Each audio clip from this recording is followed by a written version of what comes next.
Hello, and welcome to Early and Often, the history of elections in America, Episode 29, A City Upon a Hill in the Hands of an Angry God. Over the last two episodes, we looked at how the introduction of paper money divided Massachusetts into various factions, and at how a local rivalry between towns led to the formation of a full-fledged two-party system in Rhode Island. Today we're going to look at yet another example of factionalism, this time in Connecticut, over religious concerns raised by the Great Awakening, which was the first big evangelical revival movement in American history. Like Rhode Island, Connecticut had developed only slowly. The rivers there weren't very navigable, and so trade with the outside world was difficult. Most of the colonists were subsistence farmers, and there wasn't the same sort of robust trade as in Massachusetts. What trade there was mostly with other colonies rather than with Britain. Plus, farming remained primitive by European standards. Culturally, Connecticut in the early 1700s was like Massachusetts if Massachusetts hadn't gone through all of those changes associated with the fall of the Dominion. Connecticut had kept its original charter and its Puritan-controlled government. Of all the colonies, Connecticut was the most theocratic. The 1700s weren't entirely the same as the 1600s, though. For one thing, Connecticut had to be more cognizant of British demands. Like with Rhode Island, it was thought best to be flexible and cooperative, to keep the British from challenging their charter again.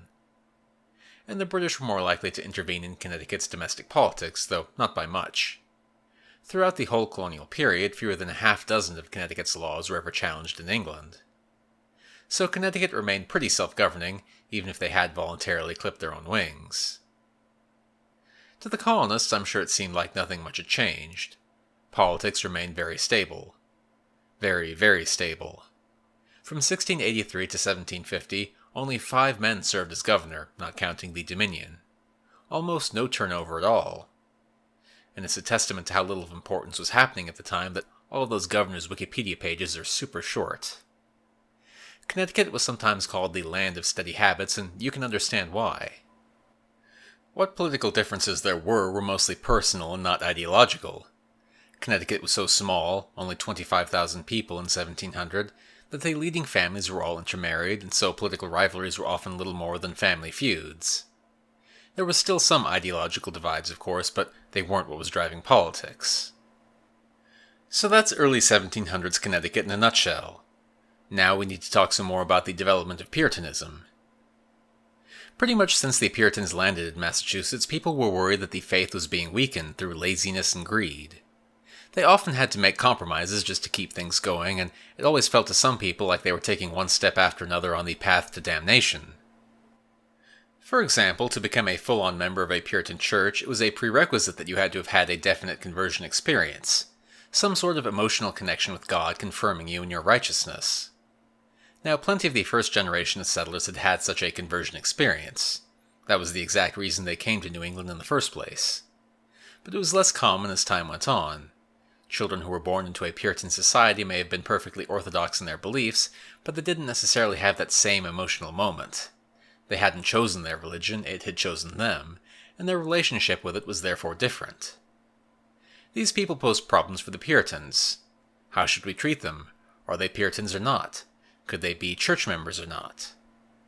The churches came up with a compromise known as the Halfway Covenant, where the children of church members who hadn't had a conversion experience themselves could still be members, they just weren't entitled to communion. To some, this was an intolerable weakening of discipline. By allowing in members who weren't clearly saved, the church as a whole would lose its way. Some churches temporarily split over the issue, but the alternative was for church membership to shrink hugely over time, so in the end the compromise was widely adopted. This sort of piecemeal liberalization had been going on for a few decades by the 1690s. Here and there, liberal ministers would move to loosen things up just a bit, weakening the strict Puritan rules. There was always opposition. In the words of Cotton Mather, these reformers were, quote, ignorant, arrogant, obstinate, and full of malice and slander, but the general trend was clear. Now, some churches were even opening up their membership to every well-behaved Christian, a big change from in decades past. Puritan churches were also moving away from their independent roots. The Puritans were Congregationalists, meaning that each congregation was autonomous. Each town had its own church, which was totally independent from all the others, at least in theory.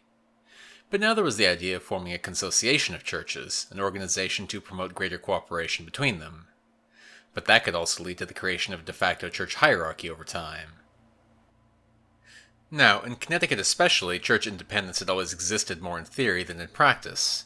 The General Assembly took an active hand in managing church affairs, allowing towns to set up new churches, making sure that ministers got paid, interfering with the hiring and firing of ministers, and so on. And in 1708 they passed the Saybrook Platform, which organized councils of local churches. At these councils, ministers were entitled to resolve disputes by majority vote, on pain of excommunication for those who didn't go along. So power was leaving the individual congregations and flowing to the ministers. In all these ways, the unusual structure of Puritanism was being chipped away, bit by bit, each generation. However, despite those changes, Connecticut remained virtually 100% Puritan until the early 1700s. It wasn't even legal for non-Puritans to worship in Connecticut until the English government forced them to allow it in 1708, and even then dissenters still had to pay taxes to support Puritan churches. But some Baptists started to trickle in from Rhode Island, and a number of Puritans, tired of all the infighting, converted to Anglicanism. Both the Baptists and the Anglicans posed a challenge to the religious establishment of Connecticut simply by existing as nonconformists. The mere fact that you could live in a town while having nothing to do with its church was an assault on the Puritan view of social order.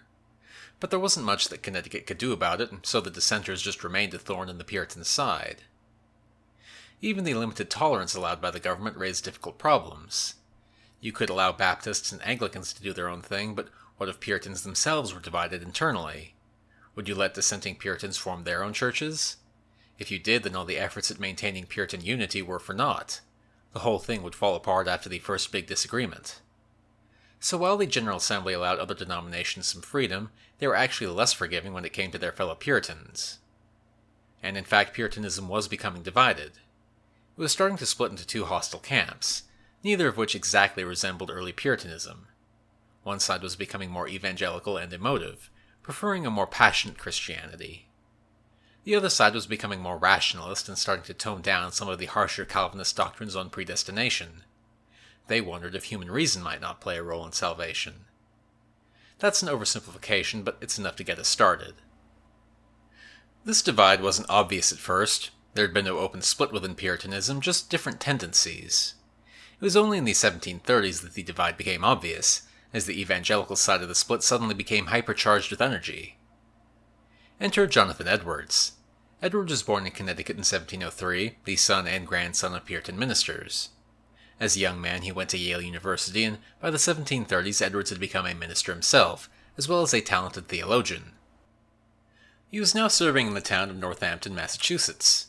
There he witnessed an awakening, a rapid upswing in religious fervor across a whole region. All of a sudden, the colonists turned away from their materialistic ways back to the light of religion. Sinners repented, the greedy renounced their greed, all the towns in the area became suffused with Christian love and charity. There had been a few small revivals in individual towns already, but this was something bigger.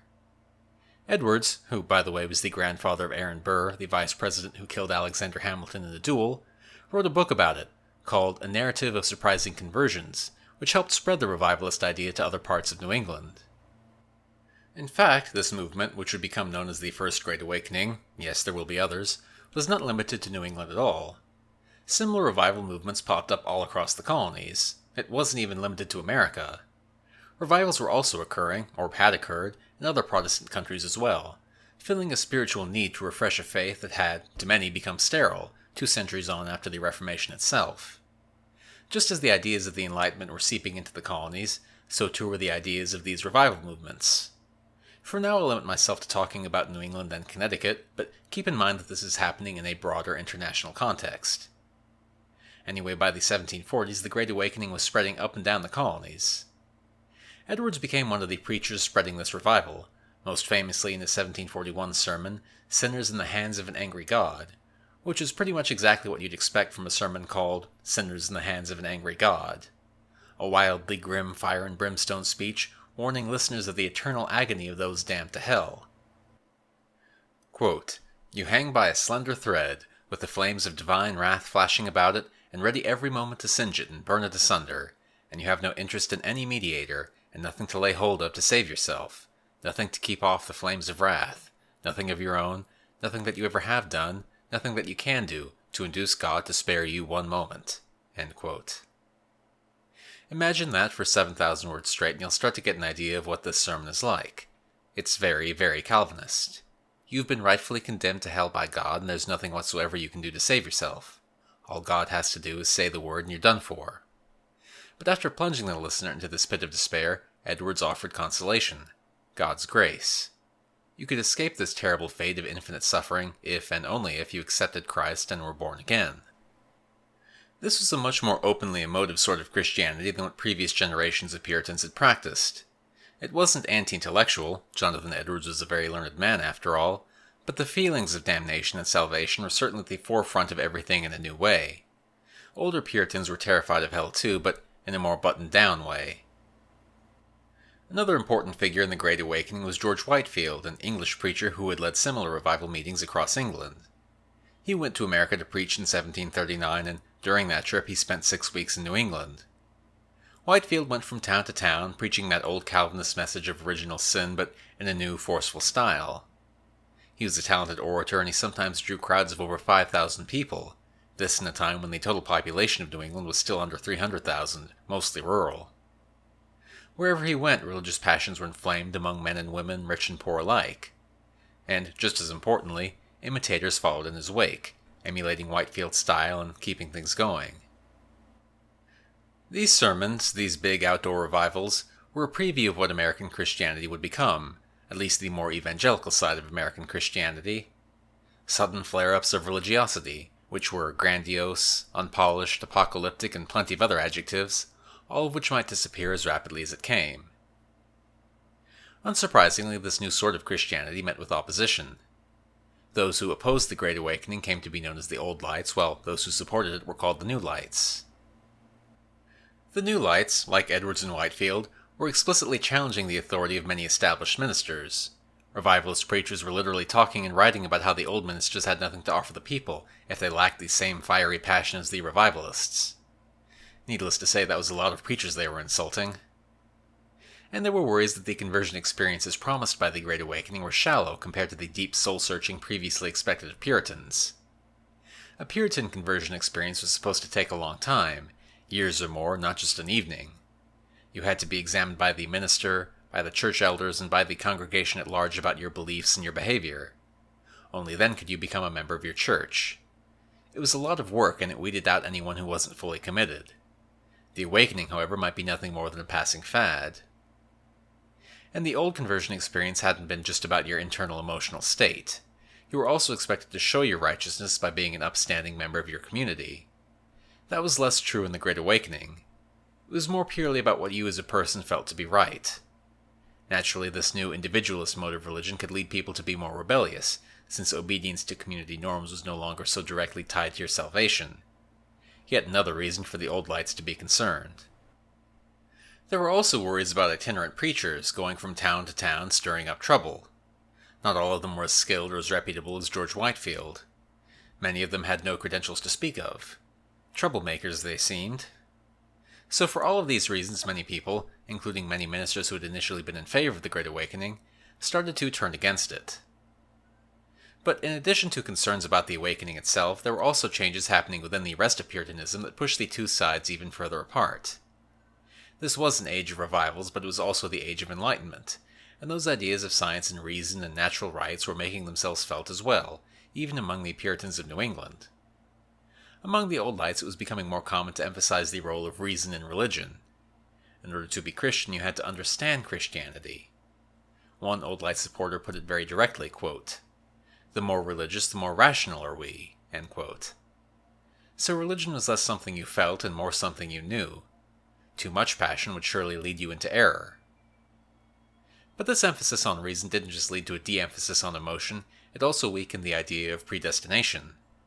If rational human agency was important in religion, then maybe it was important in salvation too. God helps those who rationally help themselves, basically. For Puritans, that was a heretical idea, and I'm not saying that everyone endorsed it. Plenty of Old Lights were just normal Puritans, but it was at least in the air. Perhaps what both the Old and New Lights had in common was that they were less communal and more individualistic. Neither side was as interested in the cohesion of their communities as their ancestors had been.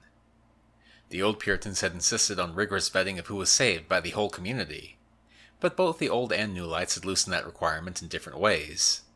Whether through revival or through reason, you were in charge of your own salvation. Individualist Christianity was taking over. New England really was moving on from Puritanism.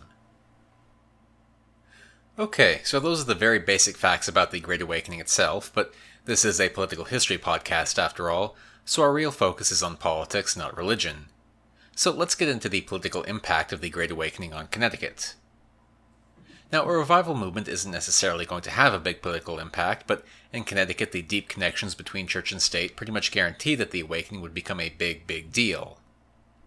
Like I said earlier, Connecticut was willing to tolerate Anglicans and Baptists, but dissenting Puritans were much trickier. Merely supporting the revivals wasn't itself much of a problem. The problem was when New Lights started to separate from their town churches because they found their ministers to be unsatisfactory. That was a much bigger problem which threatened to undermine the whole Puritan order within the colony. Not every New Light was also a separatist, but there were still plenty of separatists. In Connecticut alone they created dozens of new churches. It didn't take long for the General Assembly to take action against all this disorder and disunity. In 1742, Connecticut passed a law banning itinerant ministers. If one minister wanted to speak in the parish of another minister, he had to get permission from that minister and the congregation. So you couldn't just go from town to town preaching as you pleased, you could only go where you were invited. If you broke the law, you could be expelled from the colony as a vagrant. They also required students and faculty at Yale to swear an oath of religious orthodoxy, and they banned separatist ministers from performing weddings and baptisms. And don't forget that separatists were still required to pay taxes to support their town ministers, even if they no longer attended that church. But the Assembly went beyond just passing some laws. They also purged many New Lights from office. Not from elected office, but from appointed positions like Judge or Justice of the Peace. So when George Whitefield returned to Connecticut to preach again in 1744, the atmosphere was very different. Most towns were off limits to him thanks to the new laws. And in fact, the initial passions which had caused the Great Awakening were already starting to fade. However, the divisions left by the Awakening remained. In fact, those repressive laws probably just made things worse. The moderates became more sympathetic to the New Lights, and the New Lights started to organize themselves politically. In particular, the law against itinerant preachers was widely hated. They challenged the law loudly and publicly, which was shocking in a colony so used to obedience and deference. When two of those itinerant preachers were arrested, a mob formed and nearly freed them. When another minister was arrested on different charges, his supporters built bleachers outside his prison, so that they could hear him preach from inside his jail cell. Given their position at the wrong end of a theocracy, it was natural that many of the New Lights began to support religious tolerance. According to them, it was tolerance that promoted social stability, not intolerance.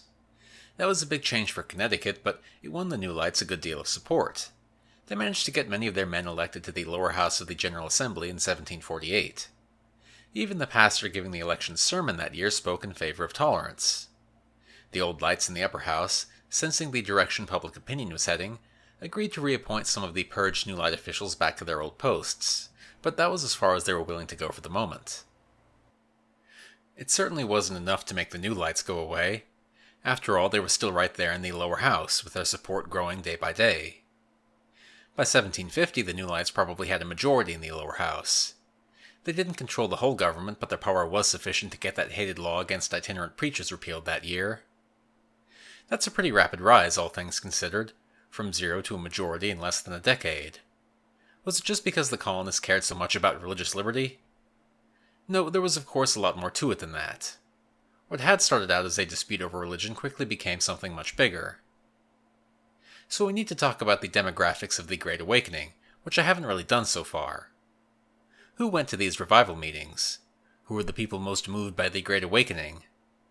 Well, the Awakening drew support from every group within the colonies, but it was particularly favored by the lower classes and small farmers living out in rural areas, while opponents tended to be richer and more urban, or big landlords. You'll note that this is quite similar to the divide between supporters and opponents of paper money in Massachusetts that we heard about in episode 28. In other words, the religious divide between Old and New Lights naturally mapped onto a pre-existing economic divide. I didn't talk about it in that episode, but in Massachusetts it was the case that the populist faction, which supported printing more paper money, tended to support the Great Awakening and to worship at revivalist churches, where the minister would preach against the evils of economic oppression.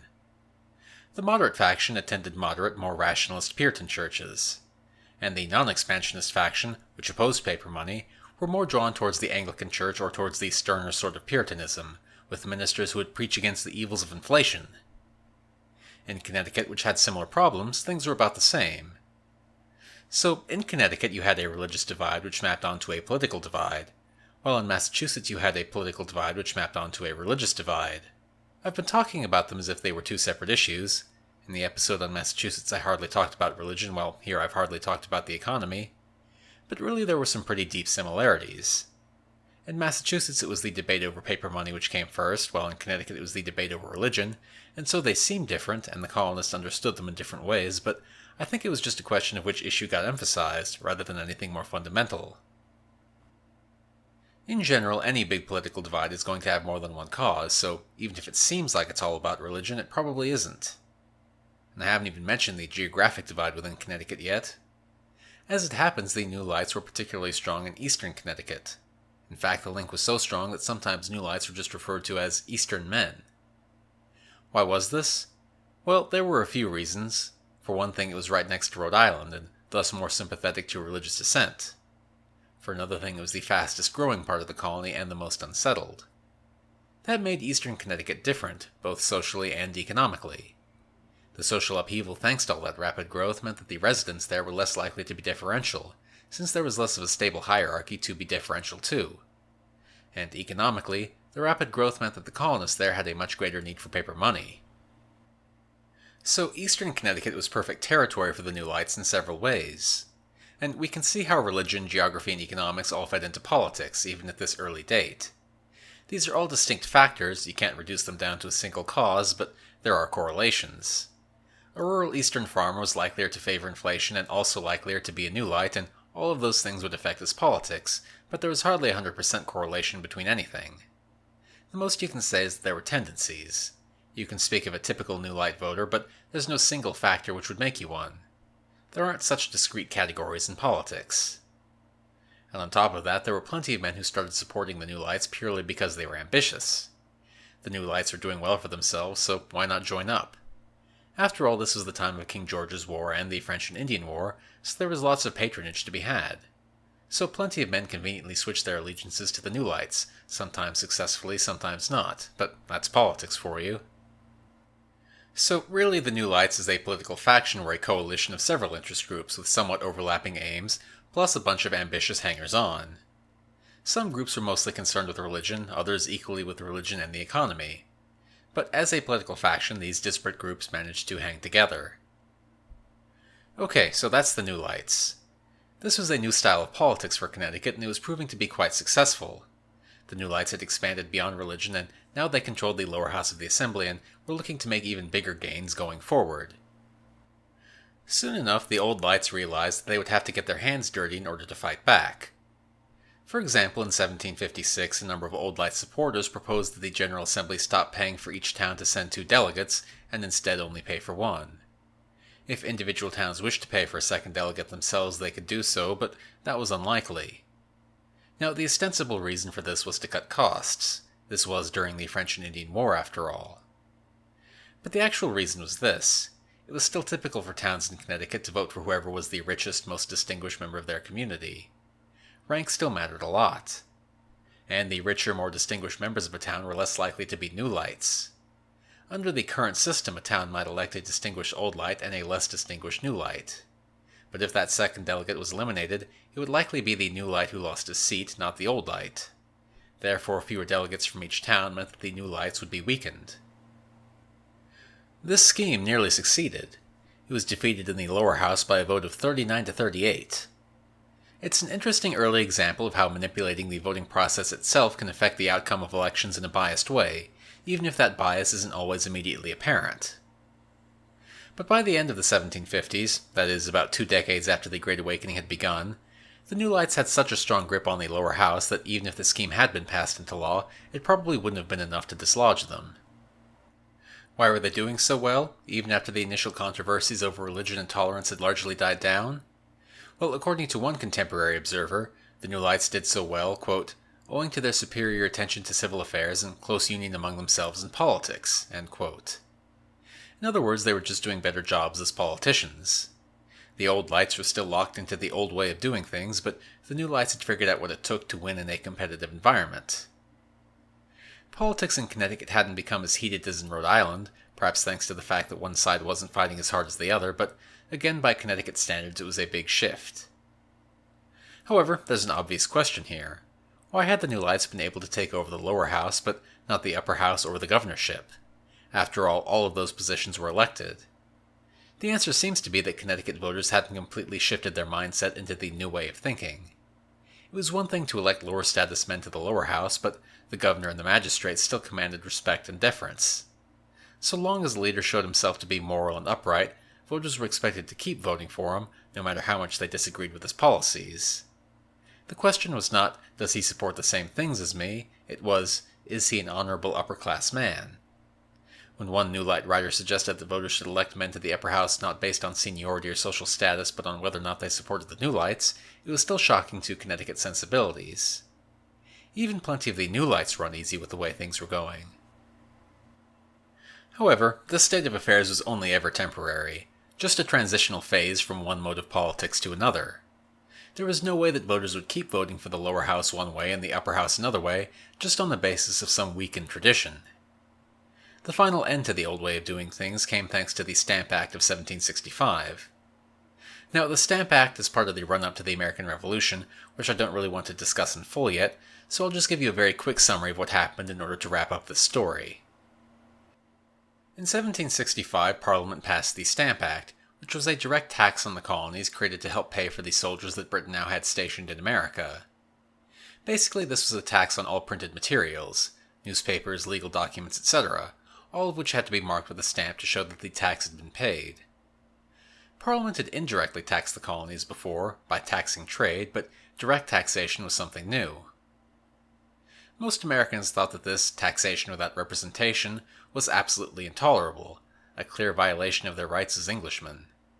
Soon all of the colonies were in a state of unrest. The old Light leadership had opposed the Stamp Act, but after it was passed, they reluctantly acquiesced. That wasn't enough for some. The New Lights, who were always more willing to buck authority, promised to not cooperate with the Stamp Act at all, and in the next year's elections they managed to take the governorship and the upper house. The Old Lights tried to retake the governorship for several more years, but with no luck. The New Lights would control the government for the next decade until the American Revolution, at which point the distinction between the two factions became obsolete. When the Revolution came, all of the New Lights and most of the Old Lights wound up supporting independence. It was only the Anglicans who stood opposed. So, what had begun as a dispute over religion was ended by a dispute over British taxes. Clearly, the division between the Old Lights and the New Lights was a complex thing, which can't be reduced to any one factor. Religion had been the catalyst for the formation of a proto-party system, but that didn't mean it was the only dividing factor within Connecticut. The New Lights did use their time and power to repeal some more discriminatory laws, like exempting dissenters from having to pay taxes to their town ministers. Some theocratic elements in society would remain into the 1800s, but Connecticut had joined the rest of the colonies in their religious diversity. Even non-Puritan Christians were kind of accepted by this point. The New Lights had allied with the Baptists in the name of greater toleration, while the Anglicans were basically swing voters who would support either faction based on who was willing to give them a better deal. They used their position to get a disproportionate number of Anglicans elected to the Assembly. For both Anglicans and Baptists, this meant that they became an accepted part of Connecticut society and not just fringe groups being hounded by the government. To summarize, in the beginning, Connecticut had independent Puritan churches which were all of one mind. But as divisions in the church widened, the churches were placed under a more centralized authority. But when that proved too stifling, the Great Awakening happened, and churches began to form outside of that central authority. The end result was that Connecticut went back to having independent churches, but now there was no Puritan consensus to unite them. No one meant for this to happen. The Great Awakening was supposed to reinvigorate Puritanism, not split it in two. But that's what happened. Given the nature of American civilization, Puritan supremacy probably had to come to an end sooner or later. Society was just too fluid, too open to change for one denomination to rule forever. We see with the Great Awakening the creation of a characteristically American Protestantism, splintered into a dizzying array of different denominations competing with each other for membership. So far, the religious landscape in America has been pretty simple. Puritans in New England, Quakers in Pennsylvania, and Anglicans south of that. There are exceptions, but that's the basic idea.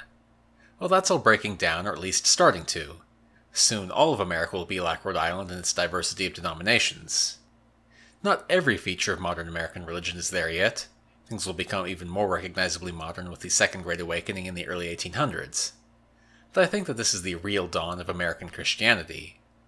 The old European faiths that had colonized America were giving way to new, essentially American faiths. It's as good a place as any to mark the end of the Puritan mindset in New England. And the political changes were just as profound, just as modernizing. The old deferential mindset was dead or dying. The old guard had no choice but to compete or get obliterated. The New England constitutions had been written with the old social hierarchy in mind, but they proved very vulnerable to take over by factions, once factions arose. Not unlike the US Constitution, which wasn't created with political parties in mind, but led to their creation almost immediately. Now there were two parties, more or less, each of them a coalition of various overlapping interest groups battling it out for control of the government, loudly and publicly. Like with religion, this is much more characteristically American than how things had been in the previous century. America was becoming America. Next time, we'll zoom in on these changes with a closer look at the life of one man in particular, the prominent politician/historian Thomas Hutchinson, and see how he dealt with the new sort of politics. So join me next time on Early and Often, the history of elections in America. If you like the podcast, please rate it on iTunes. You can also keep track of Early and Often on Twitter at EarlyOftenPod, or read transcripts of every episode at the blog at earlyandoftenpodcast.wordpress.com. Thanks for listening.